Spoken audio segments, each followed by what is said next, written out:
হাই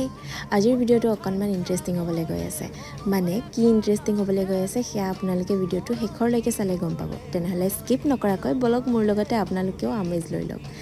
এয়া মানে আমাৰ ঘৰত লগা ফল মূলৰ কিছুমান দৃশ্য দেখুৱাইছোঁ আমাৰ ঘৰত আম কঁঠাল নাৰিকল প্ৰায় সকলোখিনিৰে গছ আছে লিচুও আছে কিন্তু সেয়া সৰু সৰু হৈ আছে তেনেহ'লে প্ৰথমতে যিকেইডাল গছত ফল লাগিছে তাৰে ভিডিঅ' দেখুৱাগৈ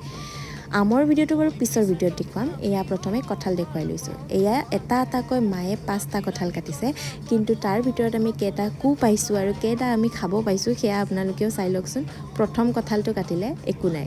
ছেকেণ্ড কঁঠালটোত 2টা ওলাইছে 3 নম্বৰ কঁঠালটোত নাই একো নাই 4 নম্বৰটোত এয়া আপোনালোকে দেখিবলৈ পাইছে একোৱেই নাই আৰু 5 নম্বৰটোত চাই আপোনালোকে নিজেই ভাবক যে আমাৰ গছডাল কি কৰা উচিত আৰু কোনোবাই যদি আমাৰ গছডালৰ পৰা কঁঠাল খাম বুলি ভাবে আমি মানুহৰ যিমানহে গালি খাম সেয়া খায়ে পেট ভৰি যাব তেনেহ'লে আজিলৈ এৰিছোঁ লগ পাম নেক্সট ভিডিঅ'ত বাই